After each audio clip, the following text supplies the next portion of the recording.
देखो, कोई भी क्वेश्चन दे, चाहे भले कुछ ना पता हो, हमेशा क्वेश्चन को पहले रीड करो, क्या क्या दिया है वो हमेशा लिखो।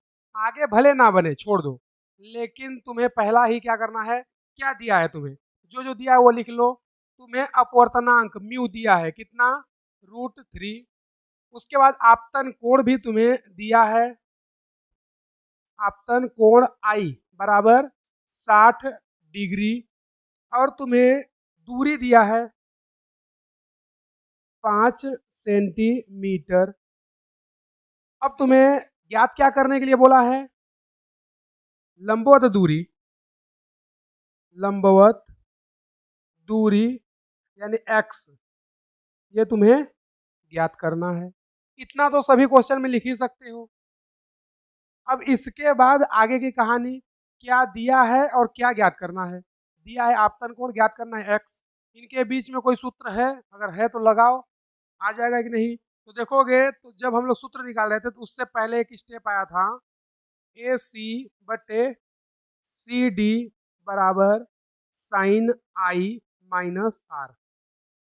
जब हम लोग पार्श्व विचलन का सूत्र ज्ञात कर रहे थे तो वहां पर ऐसा सूत्र आया था। तो ए सी की वैल्यू कितनी थी, डी बटे कॉस थीटा, और सी डी की वैल्यू भी हम लोग लाए थे। सी डी क्या था, एक्स था।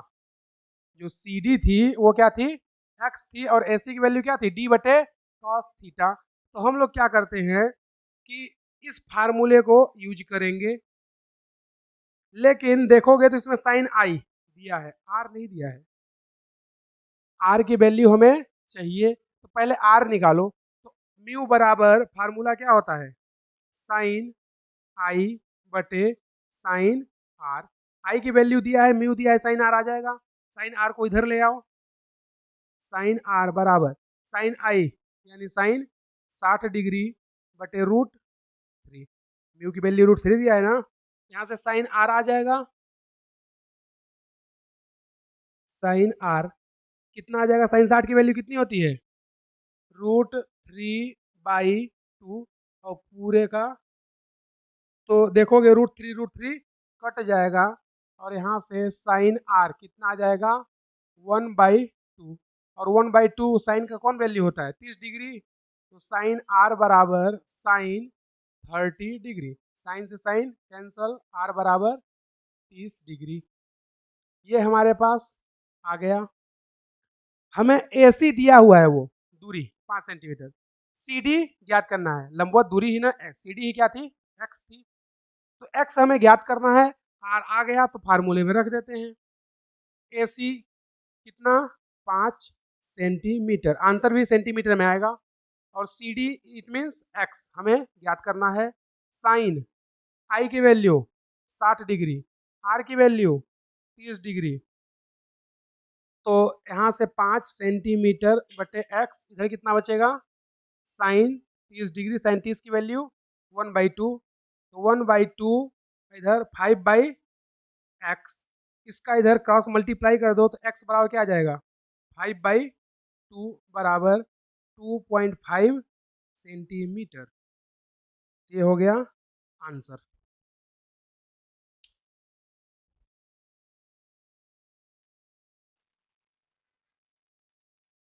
आए गए चित्र में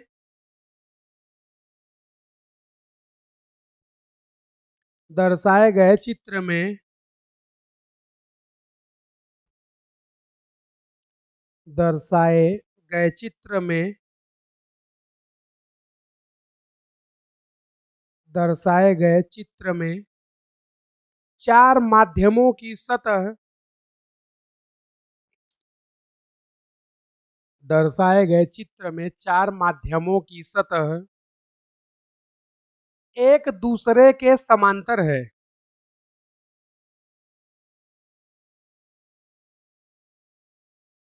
यदि आपतित व निर्गत किरण, यदि आपतित व निर्गत किरण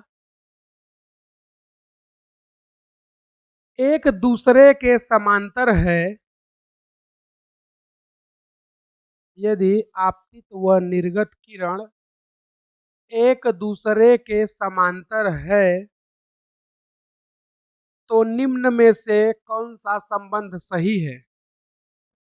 तो निम्न में से कौन सा संबंध सही है?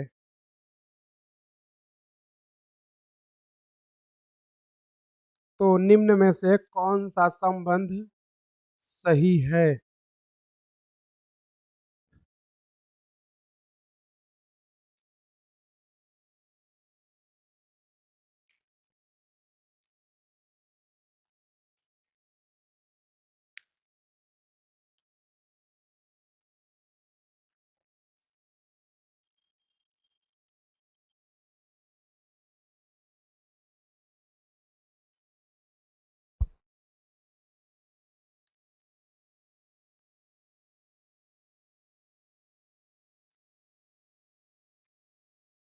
ये आपतित किरण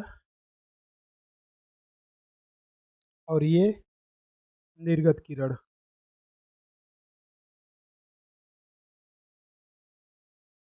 ऑप्शन फर्स्ट, μ1 बराबर μ2 बराबर μ3 बराबर μ4। ऑप्शन सेकेंड,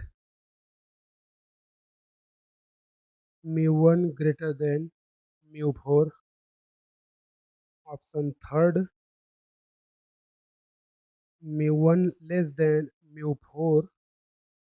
और ऑप्शन फोर, μ1 इक्वल μ4। ये क्वेश्चन का ही पार्ट है।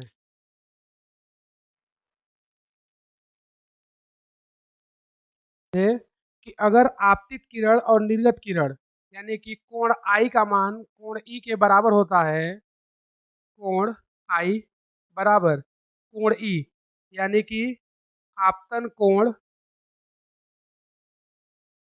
बराबर है किसके? निर्गत कोण के। तो तुम लोगों को कॉन्सेप्ट क्या बताए थे कि आपतन कोण का मान निर्गत कोण के बराबर है। तो आपतित किरण और निर्गत किरण हमेशा एक दूसरे के क्या होती हैं? समांतर। और ऐसा तभी होता है जब प्रथम और अंतिम माध्यम क्या हो? समान हो। अगर ये वायु है तो ये भी वायु रहेगा, अगर ये पानी है तो ये भी पानी रहेगा, ये धरती है तो ये भी धरती रहेगा, ये आकाश है तो ये भी आकाश रहेगा। तो μ1 बराबर μ4। तो ऑप्शन फोर्थ क्या हो जाएगा? सही।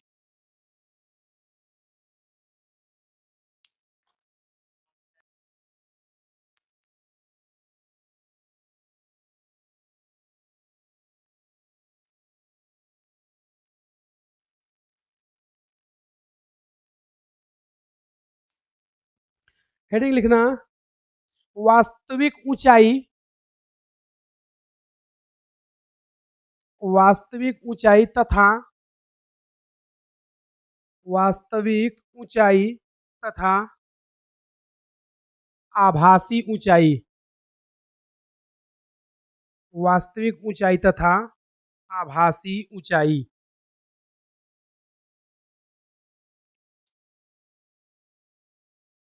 डाल चुके हेडिंग, वास्तविक ऊंचाई तथा आभासी ऊंचाई। अब इसमें देखो दो कंडीशन होती है वास्तविक ऊंचाई और आभासी ऊंचाई में। वो कंडीशन क्या है? पहला तो हमारा हेडिंग क्या है? वास्तविक ऊंचाई व आभासी ऊंचाई। अब ये क्या होता है वास्तविक ऊंचाई और आभासी ऊंचाई? तो देखो, जब तुम लोग किसी कांच के ग्लास में या किसी बाल्टी में एक सिक्का डाल दो, ठीक है, सिक्के को जब देखोगे तुम्हें तो सिक्का लगेगा थोड़ा ऊपर उठा हुआ है, लेकिन एक्चुअल में जब हाथ डाल के उसको निकालते हो तो तुम्हें पता चलता है कि नहीं, ये तो बहुत नीचे है। तो जहाँ पे वो एक्चुअल जगह पर रहता है उससे थोड़ा ऊपर दिखाई देता है, तो उसको हम लोग क्या बोलते हैं? आभासी ऊंचाई। और वास्तविक ऊंचाई जहाँ पे वो रखा हुआ है। तो जब बाल्टी में या कांच के गिलास में तुम लोग सिक्का के डालोगे, जो तुम्हें दिखाई दे रहा है बिना पानी डाले, उस समय वो ऊंचाई क्या होगी? उसकी वास्तविक ऊंचाई। जब पानी डाल दोगे उसके बाद जब सिक्का जहां पे तुम्हें महसूस होगा, वो ऊंचाई क्या हो जाएगी? आभासी ऊंचाई। तो इसमें दो कंडीशन होता है। पहला क्या कि देखने वाला कहाँ है, देखने वाला हो सकता है सघन माध्यम में हो या देखने वाला हो सकता है विरल माध्यम में हो। मतलब वस्तु सघन में रखी हो और देखने वाला विरल में हो। दूसरा इसका उल्टा, वस्तु जो है विरल में रखी है और देखने वाला सघन में है। तो दो कंडीशन होता है, पहला क्या, सघन माध्यम में वस्तु रखी हो और ऑब्जर्वर या प्रेक्षक कहाँ है, विरल में। जैसे मान लो तुम लोग पानी है, पानी के अंदर मछली है, तो तुम लोग मछली को देख रहे हो, तो तुम लोग कहाँ हो गए, विरल में, प्रेक्षक हो गए, और मछली क्या हो गई, वस्तु या ऑब्जेक्ट। तो ये क्या हो गया, सघन माध्यम। इसका उल्टा कर दो, मछली तुम्हें देख रही है, तो मछली कहाँ हो गई, सघन में, और जो व्यक्ति है वो कहाँ हो गया, विरल में। तो दोनों कंडीशन में अलग अलग तुम्हें पता चलेगा। जब तुम लोग देखोगे मछली को, तुम्हें लगेगा मछली ऊपर है, लेकिन एक्चुअल में वहां पर नहीं होती है। जब मछली तुम्हें देखेगी तो ऐसा लगेगा मछली को कि तुम उसके बहुत पास में हो, लेकिन एक्चुअल में तुम उससे दूर रहते हो। तो दोनों कंडीशन हम लोग पढ़ेंगे। पहला कंडीशन क्या, कि वस्तु कहाँ रखी है, सघन में। जब वस्तु सघन माध्यम में रखी हो, पहली कंडीशन। तो देखना हम लोग क्या करते हैं, ये हमारा एक मीडियम हो गया, ऊपर क्या है, विरल, और ये यहां से यहां तक का पूरा माध्यम कैसा है, सघन। तो अब क्या करते हैं, यहां पर एक ऑब्जेक्ट हम लोग रख देते हैं,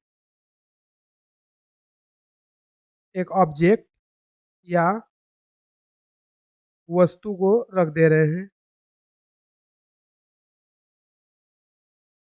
अब अगर वस्तु को रखेंगे तो ये जो दूरी होगी, जहां से प्रेक्षक देख रहा है, यहां से ये दूरी क्या होगी, वास्तविक ऊंचाई या वास्तविक दूरी, जिसको हम लोग क्या बोल रहे हैं, एच वास्तविक, मतलब वास्तविक ऊंचाई है जहां पर वस्तु रखी हुई है।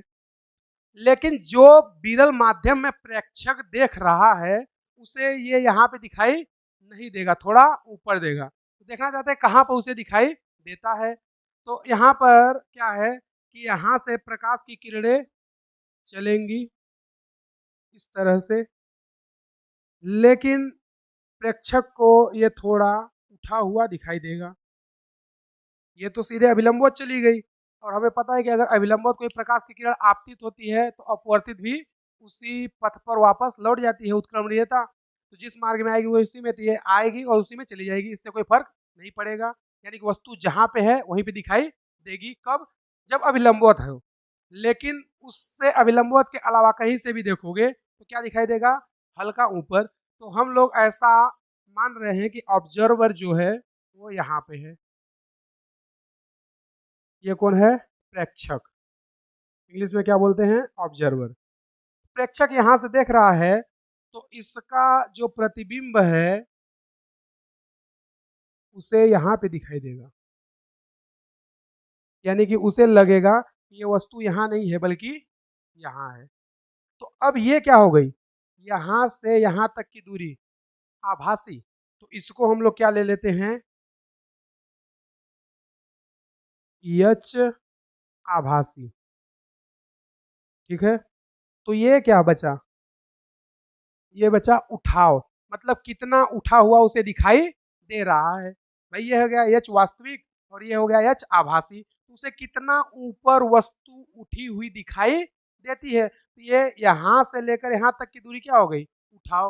उठाव कैसे ज्ञात करेंगे, वास्तविक यहाँ से यहाँ तक है, ये आभासी है, वास्तविक में आभासी को घटा दो तो उठाव नहीं मिल जाएगा। तो ये जो है इसको हम लोग क्या बोल रहे हैं, यहाँ से यहाँ तक की दूरी को उठाव। ये क्या है, उठाव। और उठाव को ज्ञात कैसे करेंगे, वास्तविक माइनस आभासी। तो यहां से हमारा पहला ही चीज क्या आ जाएगा, उठाव बराबर एच वास्तविक माइनस एच आभासी। ये पहला हो गया। दूसरा हमसे क्या पूछ सकता है, म्यू। तो म्यू क्या होगा, एच वास्तविक बटे एच आभासी। अब जरूरी नहीं है कि तुम्हें ये या ये डायरेक्टली देख के पूछे, इसको हम लोग इसके टर्म में भी लिख सकते हैं, मतलब उठाव को म्यू के टर्म में लिख सकते हैं। कैसे देखोगे यहाँ से, तो यहाँ पर म्यू बराबर लिखे एच वास्तविक बटे आभासी। अगर आभासी को यहाँ ले जाएं और म्यू को इधर ले आए तो एच आभासी क्या आ जाएगा, एच वास्तविक बटे म्यू। तो यहाँ से हम लोग इसको दूसरे तरीके से भी ला सकते हैं फार्मूले को, क्या, एच आभासी बराबर एच वास्तविक बटे म्यू। इसको अगर मान लो समीकरण 1 ले लेते हैं तो बोल देंगे इक्वेशन फर्स्ट से, समीकरण 1 से, तो समीकरण 1 से लेंगे तो उठाव कितना हो जाएगा, उठाव बराबर एच वास्तविक माइनस एच वास्तविक बटे म्यू। तो देखोगे एच वास्तविक इधर भी है, एच वास्तविक इधर भी है, बाहर कर दे कॉमन लेकर के, तो यहाँ पर उठाव कितना आ जाएगा, एच वास्तविक अंदर क्या बचेगा 1 माइनस 1 बाई म्यू, ये हो गया उठाव। तो उठाव को तुम्हें डायरेक्टली भी पूछ सकता है और म्यू के टर्म में भी पूछ सकता है। तो हमें हो सकता है कि वो आभासी का मान ना दिया हो, सीधे किसका दिया हो, वास्तविक का, और म्यू दिया हो, तो भी हम लोग उठाव ज्ञात कर सकते हैं। तो ये पहला है, जब वस्तु कहाँ रखी हो, सघन माध्यम में, और प्रेक्षक कहाँ हो, विरल माध्यम में। इसको नोट करना, फिर उसके बाद देखते हैं दूसरा इसका। इस बार ये हो गया सघन और ये हो गया विरल, और वस्तु यहाँ पर रखी हुई है जिसको हम लोग क्या बोल रहे हैं, ऑब्जेक्ट या वस्तु। तो यहाँ से प्रकाश की किरण अभिलंबवत आएगी तो वो सीधे चली जाएगी, और दूसरा एक प्रकाश की किरण इधर से चलेगी, यहाँ पे अभिलंब डाल सकते हैं, और ये इधर हो जाएगी,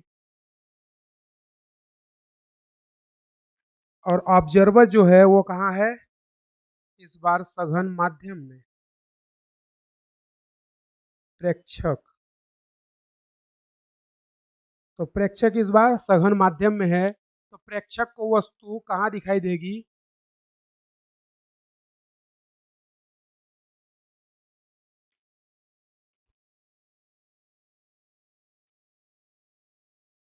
यहाँ पर हो गया इमेज, या हिंदी में बोलते हैं प्रतिबिंब। तो अब देखना इसमें होता क्या है कि इस बार वस्तु कहाँ है, विरल माध्यम में, और देखने वाला कहाँ है, सघन माध्यम में। तो जहां पर वस्तु रखी है उससे दूर उसको क्या दिखाई देगा, उसका इमेज। जबकि जब वस्तु सघन में रहती थी इसका उल्टा रहता था, वस्तु ऊपर दिखाई देती थी, मतलब लगता था पास में है।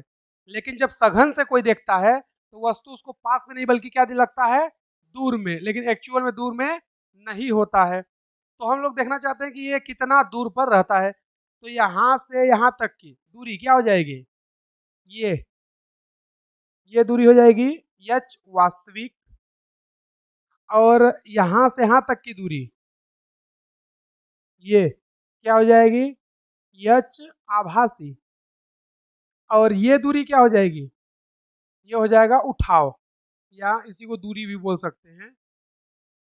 ये हो गया उठाव, या इसी को हम लोग क्या बोल दिए, दूरी। तो अब हमसे फिर पहला क्या पूछेगा, उठाव या दूरी।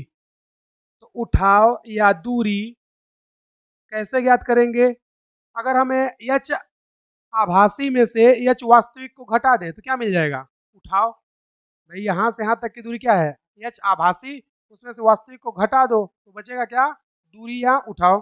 तो उठाव या दूरी बराबर क्या हो जाएगा, एच आभासी माइनस एच वास्तविक। यानी कि जो पहले फार्मूला हम लोग लाए थे उसका उल्टा, पहले वाले में क्या था, वास्तविक माइनस आभासी, और इसमें क्या कर देंगे, आभासी माइनस वास्तविक।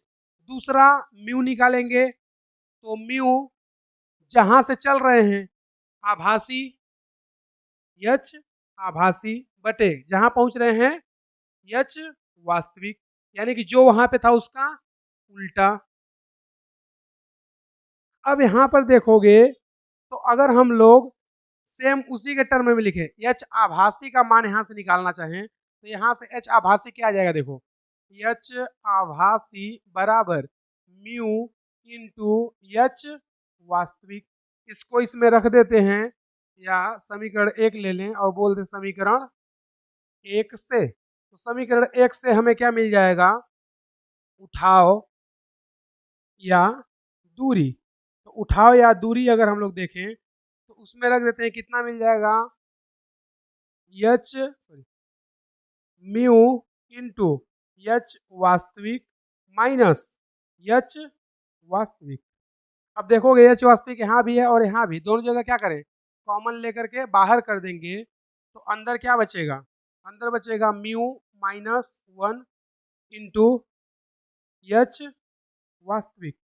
तो यहाँ से दूरी या उठाव कितना आ जाएगा, एच वास्तविक इंटू म्यू माइनस 1। तो ये हो गया दूसरा।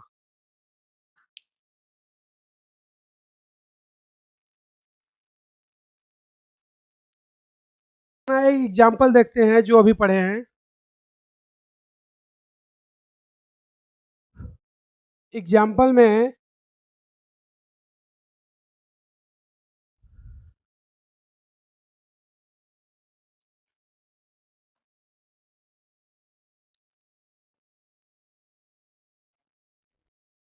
इधर है माध्यम विरल और इधर है माध्यम सघन। यहाँ पर एक ऑब्जेक्ट है जिसकी दूरी है y और यहाँ पर भी एक ऑब्जेक्ट है जिसकी दूरी है x। और एग्जाम्पल हम लोग क्या ले रहे हैं, नंबर फर्स्ट में पक्षी और मछली।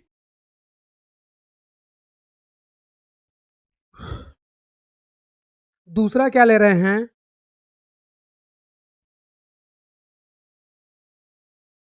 मछली और पक्षी। एक बार वस्तु ये है और दूसरे बार में वस्तु ये है, मतलब दोनों बार कंडीशन क्या हो गया, चेंज। तो ये कौन है बाहर, बर्ड, और ये है फिश। लेकिन दोनों अलग अलग कंडीशन है। एक बार मछली क्या थी, वस्तु। अगर मछली वस्तु है तो जो बर्ड या पक्षी है वो क्या हो गया, प्रेक्षक। और प्रेक्षक कहाँ है, विरल में। दूसरा कंडीशन क्या ले रहे हैं हम लोग, फिश जो है वो प्रेक्षक है और किसको देख रही है, बर्ड को। तो बर्ड या पक्षी ये क्या हो गया, वस्तु, और उसको देख कौन रही है, फिश। यानी कि फिश कहाँ हो गई, सघन में, और बर्ड कहाँ हो गया, विरल में। तो कंडीशन दोनों अलग अलग है। एक बार वस्तु कहाँ है, सघन में, और दूसरे बार वस्तु कहाँ है, विरल में। तो देखना दोनों कंडीशन को हम लोग देखते हैं। तो यहाँ पर अगर म्यू की बात करें तो पक्षी और मछली, मछली इस बार कहाँ है, सघन में। तो ये पहला कंडीशन हो गया कि वस्तु कहाँ हो, सघन में। तो म्यू क्या लिखते हैं, एच वास्तविक बटे एच आभासी। तो वास्तविक दूरी तो हमें पता है कितना है, y। भाई यहाँ से यहाँ तक की मछली की वास्तविक दूरी क्या है, y। आभासी पता नहीं है क्योंकि पक्षी यहाँ पे है, लेकिन पक्षी को यहाँ पर थोड़ी दिखाई देगी फिश। फिश थोड़ी ऊपर उठी हुई दिखाई देगी, लेकिन आभासी हमें नहीं पता, वास्तविक पता है कितना है, y। तो म्यू बराबर क्या आ जाएगा, y बटे एच आभासी। एच आभासी को इधर ले जाएं तो एच आभासी कितना आ जाएगा, y बटे म्यू। ये तो पहला हो गया। दूसरा हमसे क्या पूछ सकता है, उठाव या दूरी। तो उठाव या दूरी कैसे ज्ञात करेंगे, देखोगे तो यहाँ से यहाँ तक की दूरी कितनी हो गई है, x। और जो हम लोग आभासी लाए हैं, आभासी का मान हमें मिल गया कितना है, y बाई म्यू, और उसमें x जोड़ दे तो हमें क्या मिल जाएगा, उठाव। तो यहाँ से उठाव कितना आ जाएगा, x प्लस y बटे म्यू। ये हो गया दूसरा। उसी तरह इसके लिए आ जाओ, इस बार पक्षी का क्या है, वस्तु, मतलब इस बार प्रेक्षक कहाँ है, सघन में। तो अगर सघन में है तो इसके लिए म्यू क्या लिखते हैं, यच आभासी बटे यच वास्तविक, यच आभासी बटे यच वास्तविक।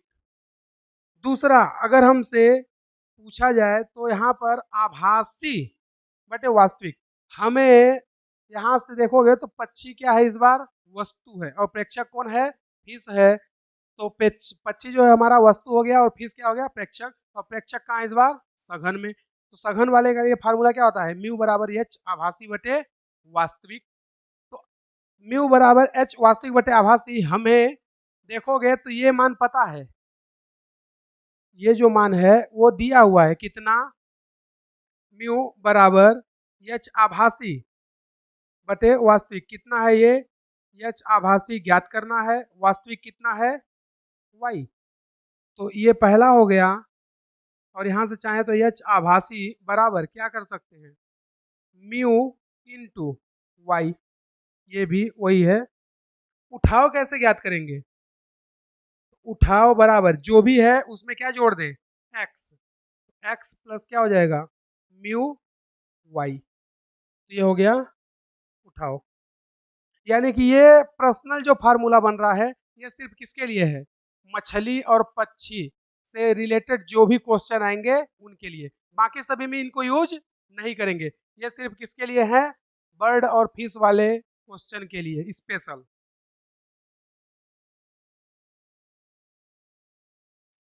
अघुलनशील द्रव जब विभिन्न अघुलनशील द्रव एक पात्र में भरे जाएं,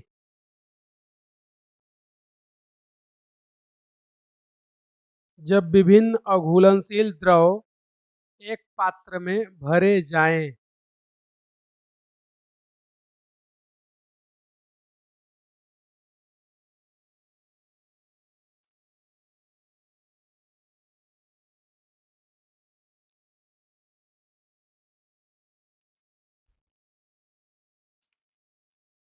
लिख चुके।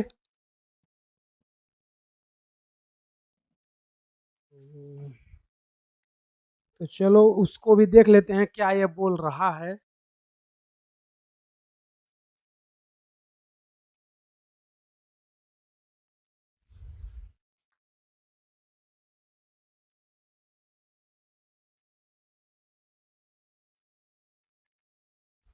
देखना ये क्या बोल रहा है, जब विभिन्न द्रव एक पात्र में भरे जाएं, तो हम लोग क्या करते हैं कि एक पात्र है हम लोगों के पास, और इस पात्र में क्या करते हैं, तीन नॉन सॉल्यूबल या अघुलनशील द्रव को मिक्स कर देते हैं।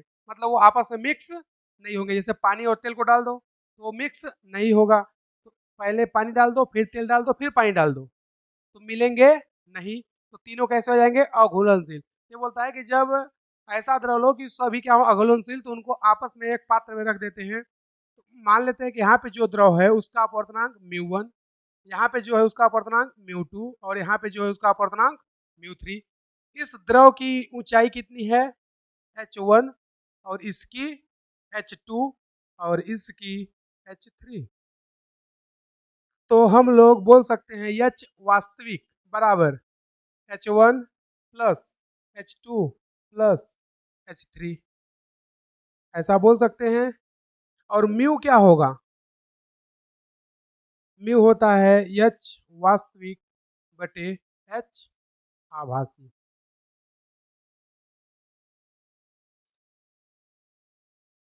तो ये हो गया, लेकिन यहाँ पर वास्तविक का तो हमारे पास मान है कितना, H1 H2 H3, आभासी का मान हमारे पास नहीं है, तो आभासी का मान हमें निकालना पड़ेगा। तो यहाँ से H आभासी को निकालें तो देखना H आभासी कितना आ जाएगा, H आभासी बराबर H वास्तविक बटे म्यू।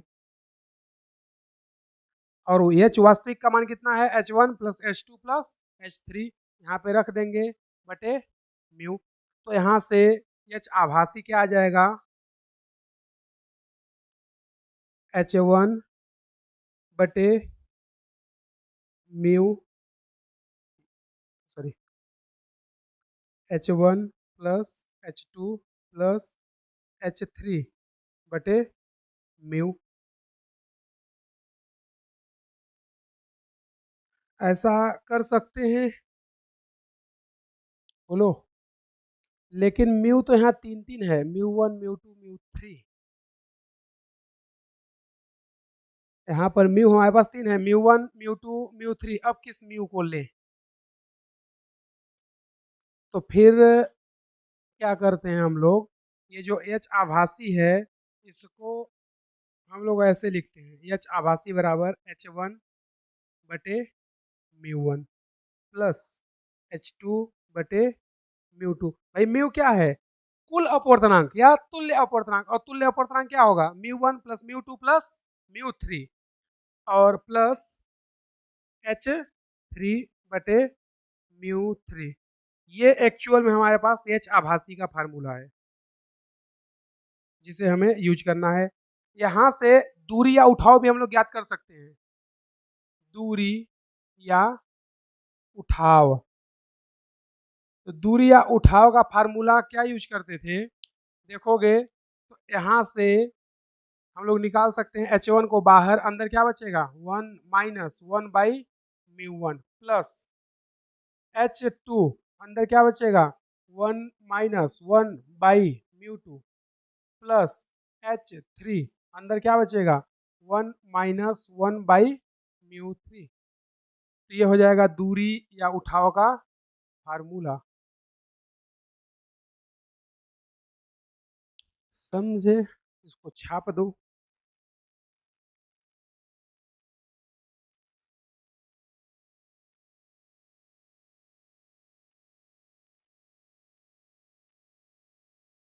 क्या है, एच वास्तविक बटे आभासी। वास्तविक का मान कितना है, H1 plus H2 plus H3। तो अगर हमसे म्यू कुल का मान पूछे या तुल्यांक का, तो क्या करेंगे H1 plus H2 plus H3 बटे आभासी का मान ये देखो दिया है H1 बटे म्यू1, H2 बटे म्यू2, H3 बटे म्यू3।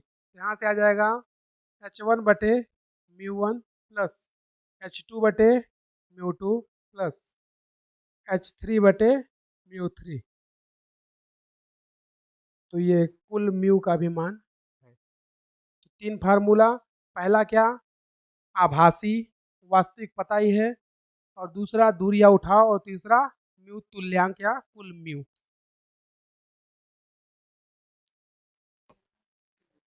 एक बीकर में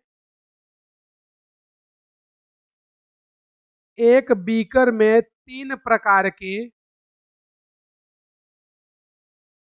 एक बीकर में तीन प्रकार के अमिश्रणीय द्रव की परत है। एक बीकर में तीन प्रकार के अमिश्रणीय द्रव की परत है। एक बीकर में तीन प्रकार के अमिश्रणीय द्रव की परत है।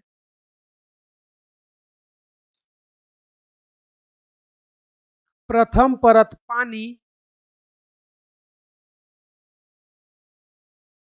ऊंचाई 8 सेंटीमीटर। प्रथम परत पानी, ऊंचाई 8 सेंटीमीटर। दूसरी परत तेल, दूसरी परत तेल,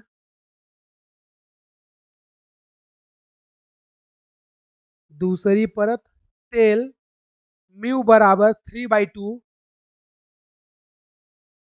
म्यू बराबर 3/2 व ऊंचाई 9 सेंटीमीटर।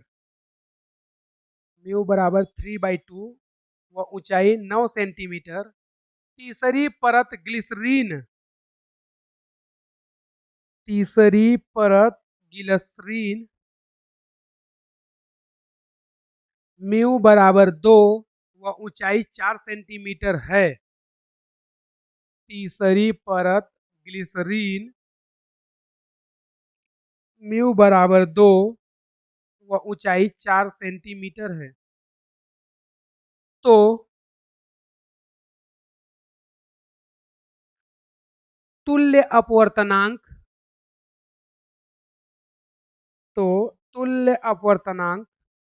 व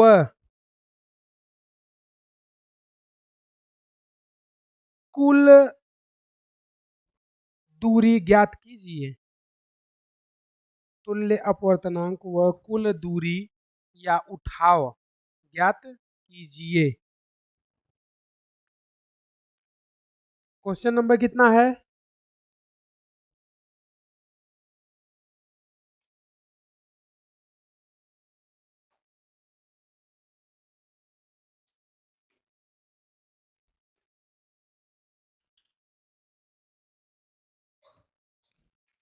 क्वेश्चन नंबर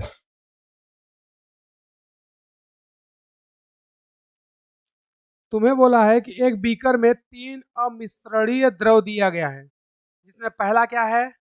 पानी। तो पानी का अपवर्तनांक हमें पता है कितना? 4/3। ऊंचाई h1 कितना दिया हुआ है? 8 सेंटीमीटर। दूसरा तुम्हें दिया हुआ है तेल। तेल का अपवर्तनांक μ2 जो कि दिया है कितना? 3/2। और ऊंचाई यानी h2 कितना दिया हुआ है? 9 सेंटीमीटर। और तीसरा दिया है ग्लिसरीन, जिसका अपवर्तनांक दिया हुआ है 2 और ऊंचाई दी हुई है 4 सेंटीमीटर। ये तुम्हें दिया हुआ है सब क्वेश्चन में। तुमसे पूछ क्या रहा है? उठाव व म्यू कुल। ये दो चीजें क्वेश्चन में तुमसे पूछ रहा है। तो पहले म्यू निकाल लेते हैं। म्यू कुल बराबर कितना होता है? h1 1 माइनस 1 बाई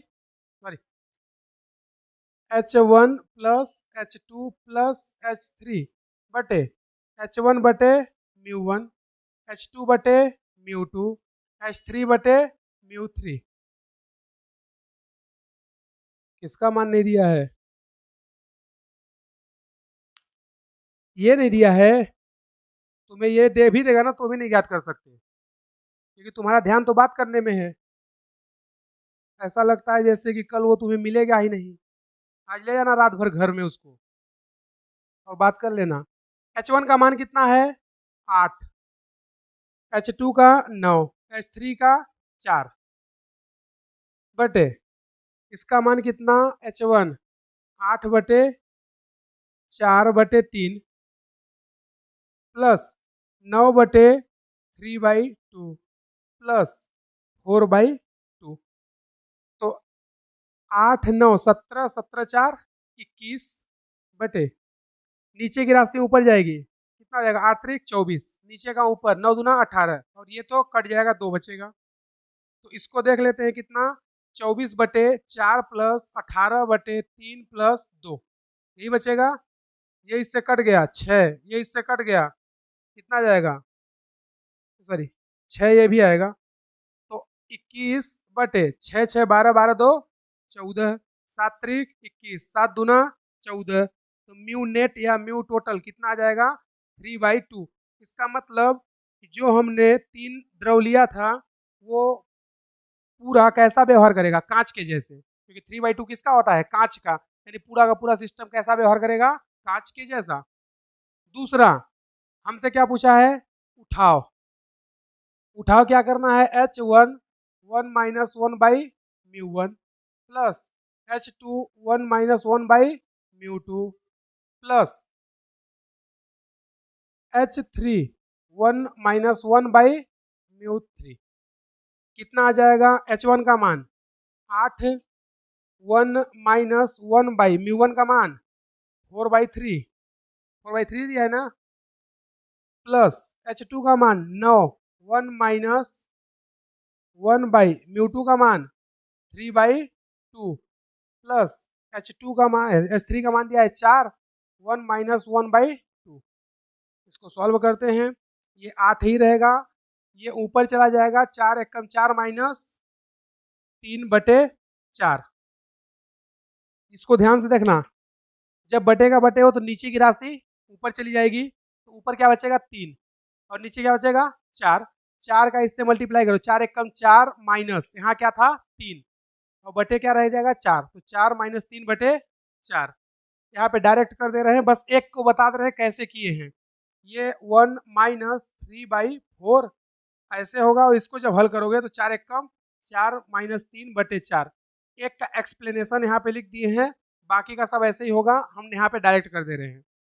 इसका क्या 2 ऊपर चला जाएगा, 3 का इससे मल्टीप्लाई, 3 माइनस 2/3 प्लस, तो यहाँ पे 9 अंदर क्या बचेगा 3 माइनस 2/3 प्लस इधर पे 4 अंदर क्या बचेगा, ये तो सिंपल है 2 माइनस 1/2।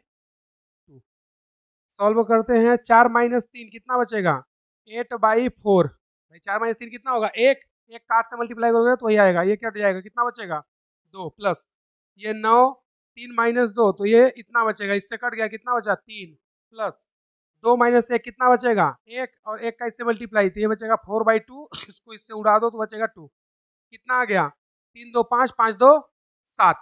तो उठाओ, यहाँ से आ गया 7 सेंटीमीटर। अगर मीटर में पूछे तो 7 इंटू 10⁻⁻2 मीटर या 0.07 मीटर।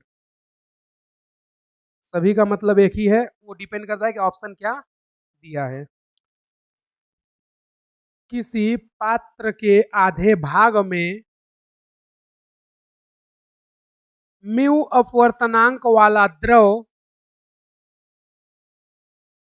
किसी पात्र के आधे भाग में म्यू अपवर्तनांक वाला द्रव, किसी पात्र के आधे भाग में म्यू अपवर्तनांक वाला द्रव और शेष आधे भाग में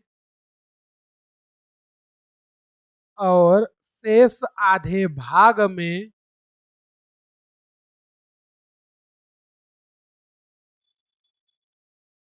1.5 म्यू अपवर्तनांक वाला द्रव भरा है। शेष आधे भाग में 1.5 म्यू अपवर्तनांक वाला द्रव भरा है।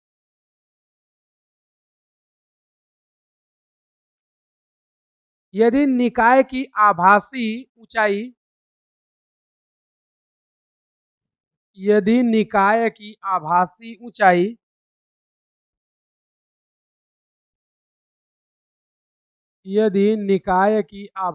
ऊंचाई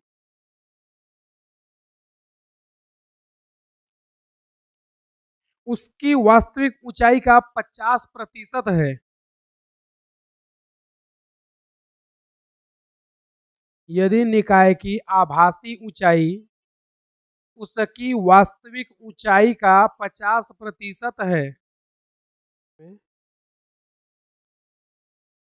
बोला है कि एक पात्र है जिसमें म्यू अपवर्तनांक वाला द्रव भरा हुआ है और आधे भाग में 1.5 म्यू अपवर्तनांक वाला द्रव भरा हुआ है। तो आधे में भरा है तो ये इसकी क्या हो गई वास्तविक ऊंचाई, कितना h/2। भाई टोटल अगर ऊंचाई h है तो ये कितना हो जाएगा h/2, बाकी का बचा हुआ भी कितना हो जाएगा h/2।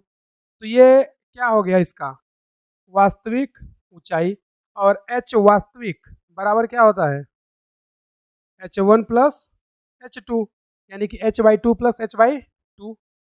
ये तुम्हें क्वेश्चन में दिया हुआ है कि एक पात्र है जिसमें म्यू अपवर्तनांक और शेष आधे भाग में 1.5 म्यू अपवर्तनांक का द्रव भरा जाता है। उसके बाद तुम्हें क्या बोलता है कि जो वस्तु का आभासी ऊंचाई है वास्तविक ऊंचाई का 50% है, यानी 50% ऑफ h वास्तविक। ऐसा क्वेश्चन तुम्हें बोला है कि वस्तु की आभासी ऊंचाई उसके वास्तविक ऊंचाई का कितना है 50%। तो जैसा वो बोला वैसा हम लोगों ने लिख दिया। अब यहाँ से देखोगे तो एच वास्तविक बराबर 50 एच वास्तविक, तो एच आभासी, आभासी का मान कैसे निकालते हैं, H1 बटे μ1 प्लस H2 बटे μ2, यहाँ पे 2 ही है तो 2 लेंगे, बराबर ये 50%, तो 50% को ऐसे लिख सकते हैं 50 बटे 100 इंटू वास्तविक को कैसे निकालेंगे, H1 प्लस H2, ऐसे ही करेंगे। यहाँ से H1 का मान कितना है, H/2, H/2 बटे μ1 का मान μ प्लस H2 का मान H/2 और μ2 का मान 1.5 μ बराबर, इसको इससे उड़ा देंगे, कितना बचेगा 1/2। H1 का मान H/2 प्लस H/2, यही बचेगा। देखोगे तो यहाँ से H/2 कॉमन लेकर के बाहर कर सकते हैं, तो यहाँ से कितना बचेगा H/2 बटे μ प्लस H, नहीं इसको भी H/2 यहाँ से कॉमन कर देते हैं, यहाँ पे बचेगा क्या 1 और इधर पे बचेगा 1/1.5 μ और इधर क्या आ गया H/2 बराबर 1/2, अंदर क्या बचेगा 1 प्लस 1 और बाहर क्या कर दिए हैं H/2। तो देखोगे H/2 दोनों क्या हो जाएगा कैंसल, उधर क्या बचा म्यू प्लस 1/1.5 म्यू का एलसीएम ले लेते हैं 1.5 म्यू, तो ऊपर क्या आ जाएगा 1.5 प्लस 1 बराबर, इधर कितना बचा है 1/2 इंटू 2, 1 प्लस 1 कितना हो जाएगा 2, तो क्या लिखेंगे 1/2 इंटू 2, यहाँ पर इन दोनों का एलसीएम 1.5 म्यू ले लिए, तो यहाँ पे कितना आ जाएगा 1.5 और प्लस यहाँ पे कितना आ जाएगा 1, तो 1.5 प्लस 1 और ये है ही, तो इसको जोड़ेंगे तो कितना आ जाएगा 2.5 डिवाइड 1.5 म्यू और ये 2 से ये 2 कैंसल, बचेगा कितना इधर 1, तो इसका देखोगे तो 2.5 डिवाइड 1.5 बराबर म्यू, ऐसा लिख सकते हैं। इसके पॉइंट से इसका पॉइंट कट जाएगा, इसको इससे उड़ा दो, 3 पचे 15, सॉरी 5 तिहाई 15 और 5 25, तो म्यू कितना आ जाएगा 5/3 और ये है तुम्हारा आंसर। किसी कांच की पट्टिका के अंदर, किसी कांच की पट्टिका के अंदर वायु का बुलबुला, किसी कांच की पट्टिका के अंदर वायु का बुलबुला एक फलक से देखने पर, एक फलक से देखने पर 7 सेंटीमीटर की दूरी पर दिखाई देता है, एक फलक से देखने पर 7 सेंटीमीटर की दूरी पर दिखाई देता है तथा विपरीत फलक से देखने पर, तथा विपरीत फलक से देखने पर 3 सेंटीमीटर पर दिखाई देता है, विपरीत फलक से देखने पर 3 सेंटीमीटर पर दिखाई देता है। यदि पट्टिका का अपवर्तनांक, यदि पट्टिका का अपवर्तनांक 1.5 है, यदि पट्टिका का अपवर्तनांक 1.5 है तो पट्टिका की मोटाई ज्ञात कीजिए। यदि पट्टिका का अपवर्तनांक 1.5 है तो पट्टिका की मोटाई ज्ञात कीजिए। करो सॉल्व। पट्टिका है और इसके अंदर एक वायु का बुलबुला फंसा हुआ है और इस कांच का अपवर्तनांक हमें दिया हुआ है कितना 1.5। तो ये बोलता है कि अगर इस बुलबुले को एक साइड से देखें तो अगर हम लोग इधर से देखते हैं तो ये कितने दूर पर दिखाई देता है 7 सेंटीमीटर पर। इसके दूसरे साइड से देखते हैं तो हमें दिखाई कितना देता है 3 सेंटीमीटर पर। तो वास्तविक में ये कहाँ पे है वो हमें पता करना है। वो बोला है ना कि अगर एक फलक से देखते हैं 7 सेंटीमीटर पर, दूसरे से देखते हैं तो 3 सेंटीमीटर पर दिखाई देता है।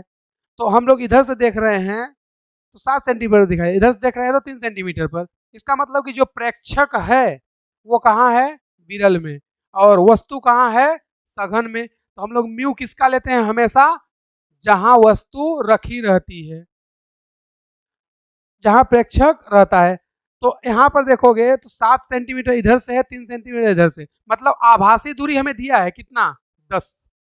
टोटल आभासी दूरी कितनी आएगी 7 इधर और 3 इधर। तो आभासी दूरी तुम्हें दिया है, वास्तविक पूछ रहा है कि कहाँ पर वास्तविक में बुलबुला रखा हुआ है। तो देखना हम लोग बोल सकते हैं एच आभासी बराबर 7 + 3 बराबर 10 सेंटीमीटर।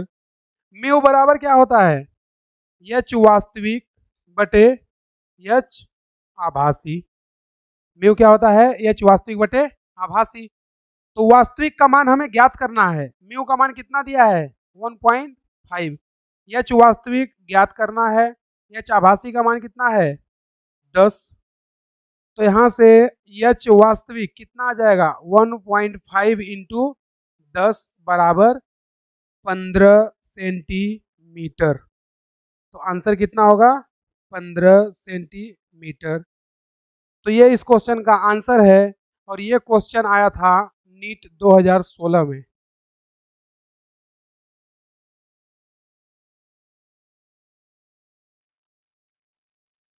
क्वेश्चन किसी कागज पर अंकित किसी कागज पर अंकित किसी कागज पर अंकित चिन्ह को सूक्ष्मदर्शी से फोकसित किया गया है। किसी कागज पर अंकित चिन्ह को सूक्ष्मदर्शी से फोकसित किया गया है।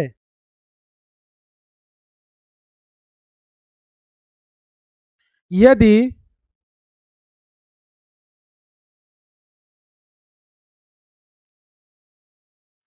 इन दोनों के बीच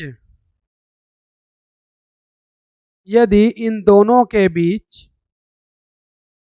3 सेंटीमीटर मोटी यदि इन दोनों के बीच 3 सेंटीमीटर मोटी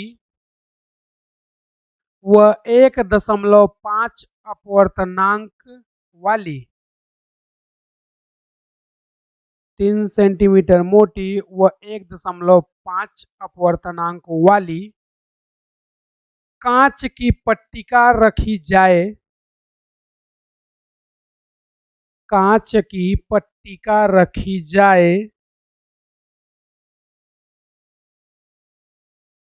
कांच की पट्टिका रखी जाए तो सूक्ष्मदर्शी को कितना सूक्ष्मदर्शी को कितना व किस दिशा में विस्थापित करें। तो सूक्ष्मदर्शी को कितना व किस दिशा में विस्थापित करें जिससे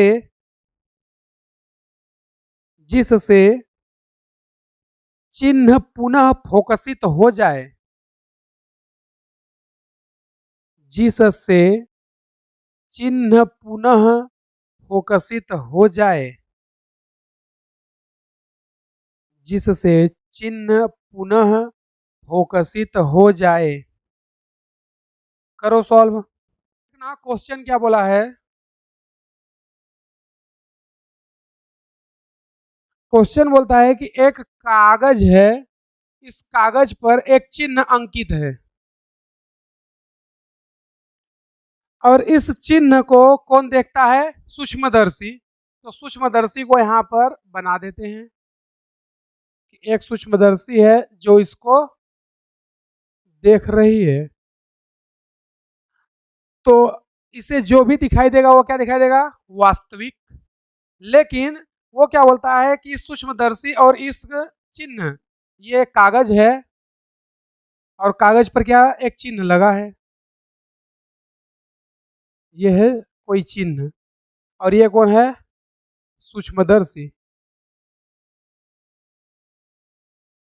तो बोलता है कि इन दोनों के बीच में एक कांच की पट्टिका को ला करके डाल देते हैं। ये जो कांच की पट्टिका है इसका मोटाई कितना दिया हुआ है? 3 सेंटीमीटर और अपवर्तनांक दिया है 1.5। जब इस कांच की पट्टिका को इसके बीच में डाल देंगे तो अब वस्तु यानी कि जो हमें चिन्ह है वो थोड़ा ऊपर उठा हुआ दिखाई देगा। तो अगर ऊपर उठा हुआ दिखाई देगा तो सूक्ष्मदर्शी में पुनः इसी को देखने के लिए हमें सूक्ष्मदर्शी को थोड़ा सा ऊपर शिफ्ट करना पड़ेगा। तो पहला आंसर तो मिल गया क्या कि सूक्ष्मदर्शी को ऊपर की ओर विस्थापित करना पड़ेगा। क्यों? क्योंकि ये जो चिन्ह है ऊपर उठा हुआ दिखाई देगा, तो सूक्ष्मदर्शी को थोड़ा सा ऊपर उठाना पड़ेगा। थोड़ा सा कितना, वही वो पूछ रहा है कि कितना उठाना पड़ेगा, वो किस दिशा में। तो ऊपर उठाना पड़ेगा, ये तो पता चल गया। कितना उठाना पड़ेगा वो ज्ञात करना है। तो देखना, हमें कांच के पट्टिका की मोटाई दिया हुआ है, तो हमसे उठाओ या वो दूरी पूछ रहा है, उठाओ या दूरी। तो h वास्तविक इंटू 1 - 1/म्यू। h वास्तविक कितना? 3 सेंटीमीटर। 1 - 1/म्यू का मान कितना है? 1.5। तो 3 इसका इससे मल्टीप्लाई कितना आ जाएगा? 1.5 - 1/1.5। तो ये 3 इंटू 0.5 1.5।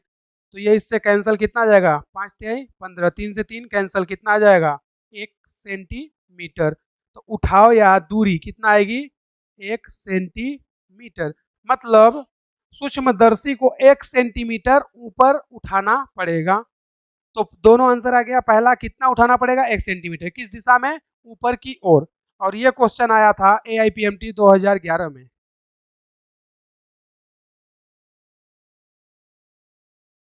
बहुत ही आसान क्वेश्चन है। 15 सेंटीमीटर भुजा वाले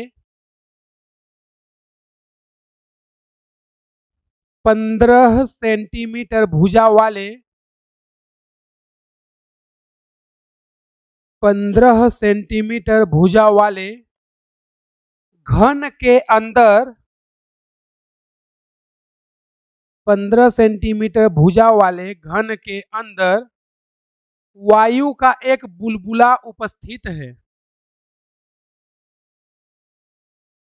15 सेंटीमीटर भुजा वाले घन के अंदर वायु का एक बुलबुला उपस्थित है।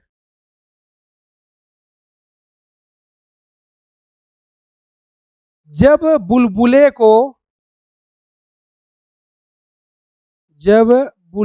को घन के किसी एक फलक से देखते हैं, जब बुलबुले को घन के किसी एक फलक से देखते हैं, घन के किसी एक फलक से देखते हैं, तो वह 6 सेंटीमीटर पर दिखाई देता है। तो वह 6 सेंटीमीटर पर दिखाई देता है तथा जब विपरीत फलक से देखते हैं, तथा जब विपरीत फलक से देखते हैं तो वह 4 सेंटीमीटर पर दिखाई देता है। जब विपरीत फलक से देखते हैं तो वह 4 सेंटीमीटर पर दिखाई देता है। तो घन का अपवर्तनांक ज्ञात कीजिए। तो घन का अपवर्तनांक ज्ञात कीजिए। तो घन का अपवर्तनांक ज्ञात कीजिए।